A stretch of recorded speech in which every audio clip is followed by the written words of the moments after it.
वही आपको दिन महंगाई का कितना भी रोना रोए, लेकिन वास्तविकता यह है महंगाई हिंदुस्तान में सबसे ज़्यादा नियंत्रण में है और सबसे ज़्यादा निम्न दर पर है, और हिंदुस्तान के रिकॉर्ड में सबसे निम्न दर पर है अभी। खैर, और मैं आ रहा हूँ, चुनाव आने वाला है, चुनाव आने वाले यहाँ एक गीत दे रहा हूँ, चुनाव से ही जुड़ा हुआ है अपने आप में 160 है कि 160 है, कहाँ 200 हम आज के परिप्रेक्ष्य में ना तो तीर तलवार, ना बंदूक, ना तोप, ना गोले, कोई चीज काम नहीं करती, एक उंगली केवल काम करती है। और इस उंगली का ही कमाल है कि आज राम जन्मभूमि बन रही है और अयोध्या मथुरा हमारे बिल्कुल निकट आ गई है, और काशी और मथुरा वो भी अगर हमारी उंगली सही काम करती रही तो वो भी काम लग जाएगा। मैं एक उसी भाव पर एक गीत दे रहा हूँ कि हम अपने प्रति सतर्क रहें और सावधान रहें, अभी तक जो गलतियां कर रहे थे वो दूर हो जाएं।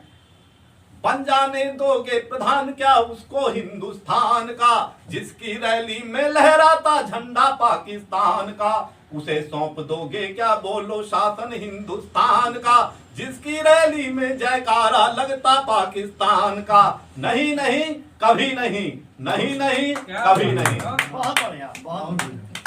भारत तेरे टुकड़े होंगे का जो खुला समर्थक हो, जिसे सभ्यता संस्कार संस्कृति सर्वथा निरर्थक हो, भारत का बंटवारा करने वालों का जो वंशज हो, घोटालों पर घोटाले करने वालों का अंशज हो, जिसका दल भ्रष्टों चोरों से भरी कीच की दलदल हो, जहां लुटेरों देशद्रोहियों गद्दारों की हलचल हो, उसे सौंप दोगे क्या बोलो शासन हिंदुस्तान का, बन जाने दोगे प्रधान क्या उसको हिंदुस्तान का। नहीं नहीं कभी नहीं, नहीं नहीं कभी नहीं।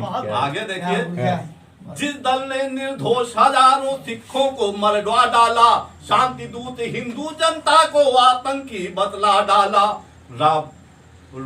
राम भक्त गौ भक्तों संतों पर चलवाई गोलियां, राम भक्त गौ सब भक्तों संतों पर चलवाई गोलियां, देशभक्त वीरों की जिसको खटक रही है टोलियां, जो महान कहता भारत पर हमला करने वालों को, आतंकी कहता भारत पर प्राण लुटाने वालों को, उसे सौंप दोगे क्या बोलो शासन हिंदुस्तान का, बन जाने दोगे प्रधान क्या उसको हिंदुस्तान का। नहीं नहीं कभी नहीं, नहीं नहीं कभी नहीं। भारत माता की जय का जयकारा जिसे खटकता हो, भारत माता की जय का जयकारा जिसे खटकता हो, वंदे मातरम राष्ट्रगीत गाने में कंठ अटकता हो, देशभक्ति से भरी भावना जिसे न किंचित भाती हो, पाकिस्तान बनाने वाली मुस्लिम लीग सुहाती हो, रामकृष्ण रामायण गीता को जो मिथक बताता हो,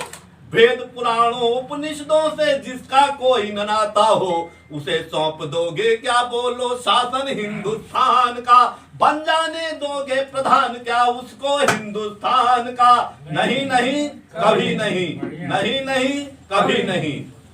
संविधान भी जिस दल ने हिंदू मुस्लिम में बंटवाया, जाति पंथ का जहर घोलकर हमें परस्पर लड़वाया, लुटे पिटे लाखों कश्मीरी जिसके कारण भटक रहे, घुसपैठिए करोड़ों आकर हम सब का हक गटक रहे, घायल भारत के जख्मों को ही जो रोज कुदेद रहा, बढ़ाता भेदभाव नित रचता नए विभेद रहा, उसे सौंप दोगे क्या बोलो शासन हिंदुस्तान का, बन जाने दोगे प्रधान क्या उसको हिंदुस्तान का। नहीं नहीं कभी नहीं, नहीं नहीं कभी नहीं।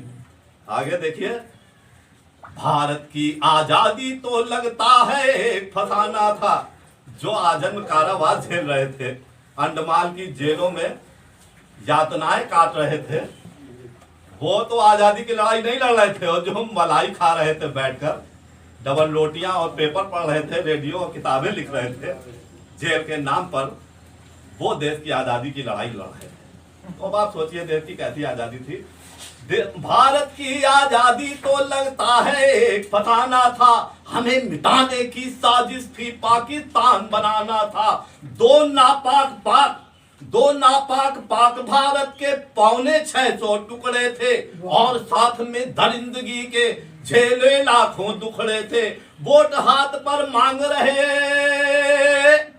अरे वोट हाथ पर मांग रहे पर हाथ देश के काट दिए, मान सरोवर परम तीर्थ कैलाश चीन को बांट दिए। उसे सौंप दोगे क्या बोलो शासन हिंदुस्तान का, बन जाने दोगे प्रधान क्या उसको हिंदुस्तान का। नहीं नहीं कभी नहीं, नहीं नहीं कभी नहीं, बन जाने दोगे प्रधान क्या उसको हिंदुस्तान का। जिसकी रैली में लहराता झंडा पाकिस्तान का, उसे सौंप दोगे क्या बोलो शासन हिंदुस्तान का। जिसकी रैली में जयकारा लगता पाकिस्तान का। नहीं नहीं कभी नहीं, नहीं नहीं कभी नहीं। भारत माता की जय। और इसी के साथ